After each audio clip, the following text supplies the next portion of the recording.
Hello everyone, welcome back to my channel. Today I'm going to show you how I fill shocks with oil.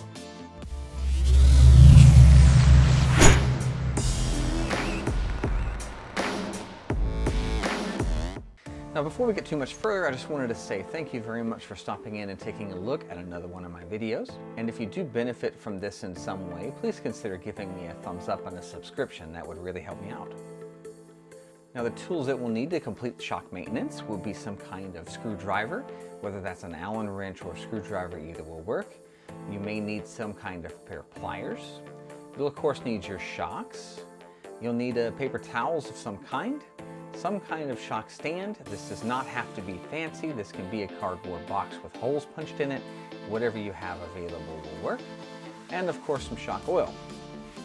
Now the tools to disassemble your shock may not be necessary, but these are the tools that you would use if you needed that.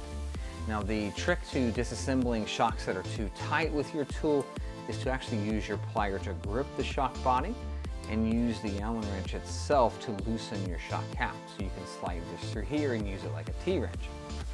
The shocks that I have in front of me are only hand tight, so we won't need those tools in this case.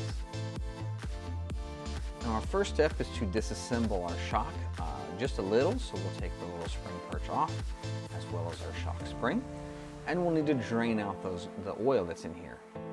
Now as I mentioned, my shock caps are only hand tight, so we won't need the tools to disassemble them.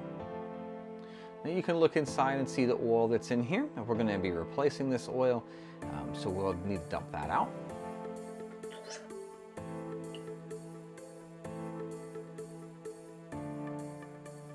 Now with that oil dumped out of our shock, we can fill the shock with oil.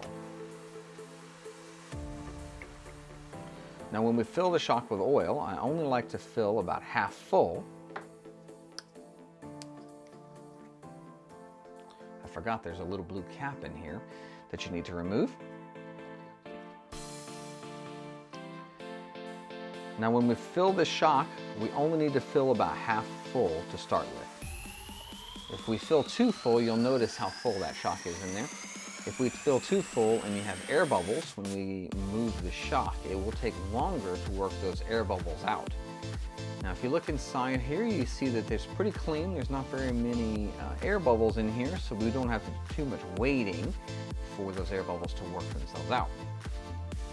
Now while that's sitting to work the air bubbles out, we'll work on the second shock here.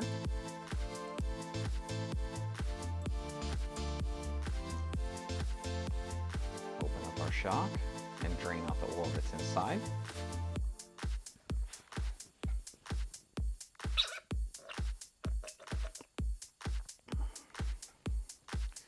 And the same trick again, we'll just fill the shock about half full. Just for the meantime, you can see how much oil there is down in the end. Maybe you can't actually. Hopefully that's coming out on camera. So we'll push the shock piston up to the fluid level and slowly pull it down. If you yank on this shock shaft really hard, it'll shoot oil out of the top of that shock, and you really don't want that oil in your eyes, so make sure that you're very careful with that. Now that this shock has been sitting for a little while, we can check our air bubbles and see it was pretty clear before, but for demonstration purposes, I just wanted to let it sit.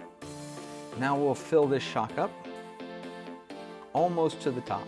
You can see how it's pretty close to the top there, and we'll reinstall our shock cap. Now you see that's going to make a mess, but that is okay. That's what our paper towels are for.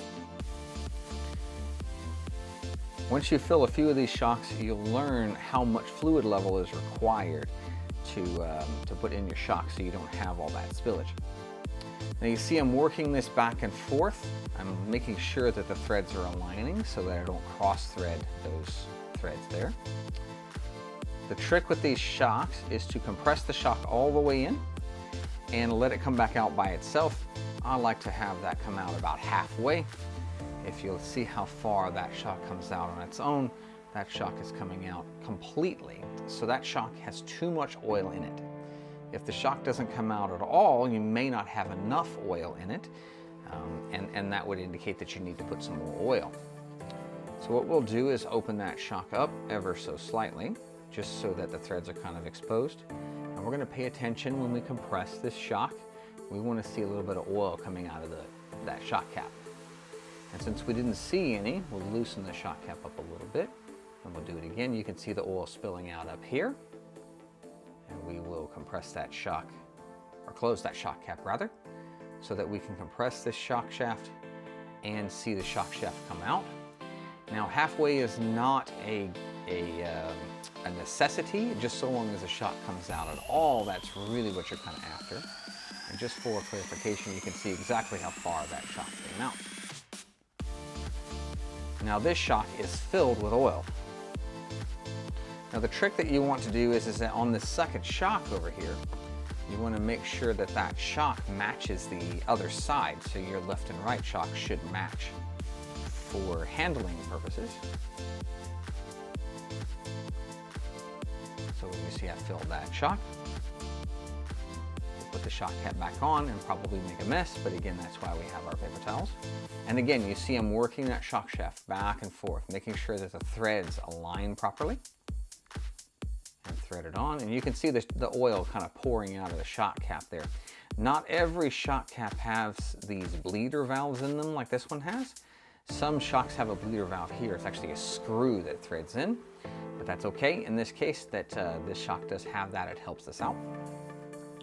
And the same thing, we'll compress that shock all the way in. We'll let the shock push itself back out. Now that shock has too much oil in it, just as the other one did. So we'll open this cap up. We'll slowly push that shock shaft in, looking for oil to come out of the shock cap. And close up the shock. Push our shaft in again and see how far the shock comes out. Now remember, we're trying to match this one over here. So if we push these in together and let them come out, you can see what I mean. See how they don't match? This one's coming out further than this one is. So we'll need to, do the same thing, open this up and bleed a little bit of oil out. Close it up again. Once again, compress our shock, let it come out. Now we're getting closer to this one over here. So compress, let them come out. This one's still coming out a little too far, so we'll open this up once again. Bleed out just a little bit of oil.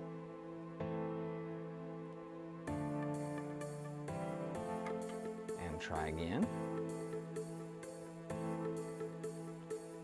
Now you see those shocks are coming out almost identically. So that is an example of how we properly fill up those shocks. This one is still coming out a little bit further, so if we want to bleed out just the tiniest bit of oil, this is not as crucial, but if you're pretty OCD about your shocks, this is a step that you might want to take just to make sure that they're pretty even.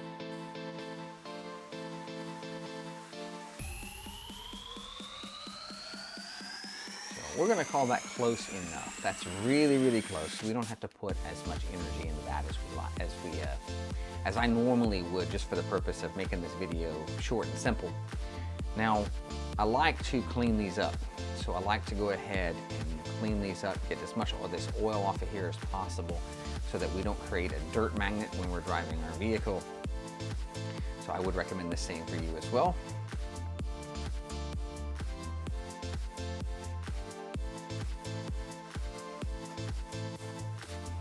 We made a mess on our counter here, but that's okay. Just get this cleaned up. Now we can put together our shock springs again. So load up our spring, make sure that we compress that spring. We can load on our shock perch. Load on our shock perch. And that is it. We are done filling up our shocks with oil. Well guys, I hope you can see how easy it is to fill shocks with oil. And if you benefited from this video, please give me a thumbs up, a subscription, and don't forget to hit that bell. I do mention this in all of my videos. If you're not hitting that bell, you're not getting notified when new content goes up. So make sure you go back and do that for all of your subscriptions. Well, that'll wrap it up for today, and I hope to see you in the next one.